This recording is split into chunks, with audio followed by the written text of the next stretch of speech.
COP28.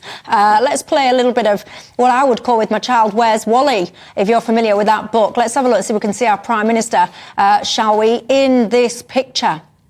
Anyone? I mean, I've got my glasses on. I've got my glasses on and I am struggling. I don't know if we've got him circled on this picture or if we can zoom in. Mind you, he is tiny, so he might be at the front, but just standing behind. He's not. He's at the back, basically, I think towards one of the sides. And I think it's probably at the back. A lot of people are saying that they've shoved Rishi Sunak here at the back because basically the UK is a small non-entity now. But I think it's just because of a height issue and that they've put him on the stairs. I think I know where he is. I think he's in, he's in David Cameron's pocket. That's where he was. No one can see. I tell you why he's at the back, because nobody cares what we're doing about climate change. Well, so you see, this leads me nicely, Mr. Bailey, Lord Bailey, we should call you. Shouldn't we all bow down to the Lord? You should call me Shaun. But look, right, so ultimately you've had King Charles now talking out. He's basically saying, we can question whether or not he should be involved in this in a second, but he's basically saying we're way off track. You've got people kind of criticising the whole get-together of COP28 anyway, because you're all heading off there in your private jets, etc., with not a care for the world when it comes to your emissions, while simultaneously lecturing us on ours. What do you make to all of this? Look, let's separate a couple of things out. Firstly, the idea that Britain's a world leader.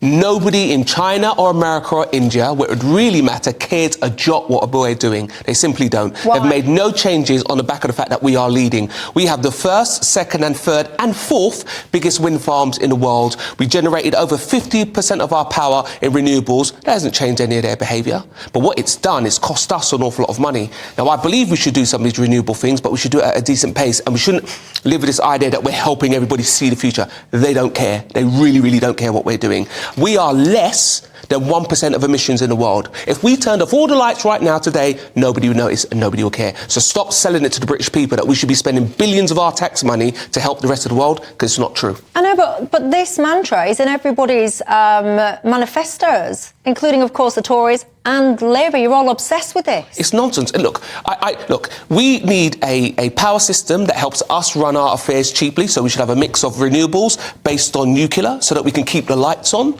But while we keep telling people we're doing this to lead the world, while we keep giving billions of taxpayers' money to somehow make up for technology that is developed by everybody, I just think is wrong. And the idea that we're some world leader, one more time, nobody cares what we're doing. Harsh. No, hard to argue with it, actually. There is an awful lot of posturing around this debate. As Shaun said, our emissions compared to China and the US are absolutely paltry. You see the graphs, we're down there on the floor, and China and the US are kind of up here. So there is a very limited impact that we can have. So you have to ask, why are politicians just peddling this agenda? Not that I'm not green, you know, we all want a better, less polluted environment, but why are they doing it? Arguably, they're doing it because they want to, you know, preen on the world stage, and they want to be seen as, you know, doing the right thing and being right on in terms of the planet. But the problem is that posturing will have an impact on ordinary people in this country. When you look at the rush to net zero, for example, that is not without consequence. It's okay if you're rich, it's okay, you know, if you can afford it. But if you're an ordinary person, if you're someone who works in the fossil fuel industry particularly, you're worried about that cliff edge transition. You're worried about what the future might hold. If you're a working class person, what's going to be the cost of, you know, electric cars and heat pumps in the future and whatever. With energy bills sky high at the moment and people suffering in terms of the cost of living crisis and struggling to make ends meet, there has to be a balance. And my fear in this whole debate is there isn't a balance in terms of, on the one hand, wanting to be green and wanting to reduce pollution and fossil fuels and improve the environment, but understanding the impact on ordinary people. And let's look at something the Prime Minister said, where he's right. He said we're going to need fossil fuels for many, many, many years to come. But that isn't how it's been spoken about. And why this is important, we're now talking about reparations. So, and that's a horrific word. So we're basically saying we have to transfer some of our wealth, which, by the way, is generated by some very poor people here. We have to sell that to other people in the world because of something that we did in the past. So let's be very clear.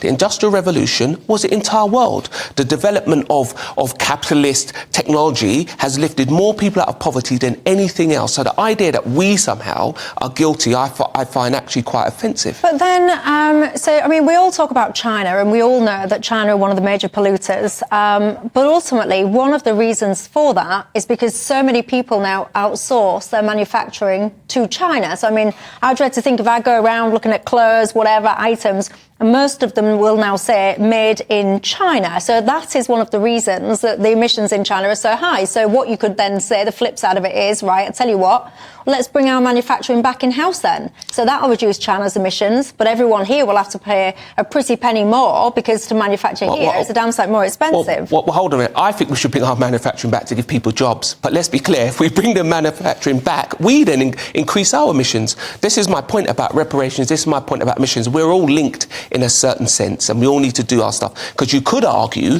China manufactures more efficiently than other people, and that could lower the emissions. I don't know. But I go back to the point.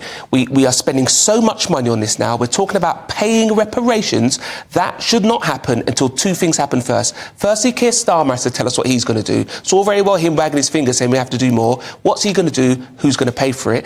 And the British public should be consulted a little bit more on the money that's being spent. You're a Labour man through and through. What's your guys going to do about it? Oh, they're completely signed up to the net zero agenda. I mean, they are militant environmentalists. That's the truth of it. People on the left generally are. We need what I call moderate environmentalism, and we're getting militant environmentalism, and that will impact people in the pocket. It's almost like a luxury belief that people, as I said earlier, can afford if they're affluent. But we have to balance these things about, you know, what is going to be the impact on ordinary working class people. And the truth is, whether we like it or not, it is down the list of priorities for working class people. Yeah. They're worried about the cost of living crisis. They're worried about NHS waiting lists. They're worried about a lack of border control. They're worried about law and order. They're worried about antisocial behaviour on their streets. They're worried about the housing crisis. Can their kids get on the housing ladder? When you say to them, look, the importance of net zero in your life, where does it stand? Then whether you like it or not, it is not up there. It is not up there. And you can't lecture people about, oh, you're not interested in saving the planet. People are under pressure. And because of that, it's not something that they see as a priority. And Labour needs to take that into account. In this rush to kind of posture and preen and look good amongst their contemporaries and look good among liberal environmentalists, they have to understand what are ordinary communities, working class communities in post-industrial Britain saying about net zero. And it's not very much. When they do talk about it, they don't like it a lot. Let me throw it open to you guys at home. How important is net zero to you?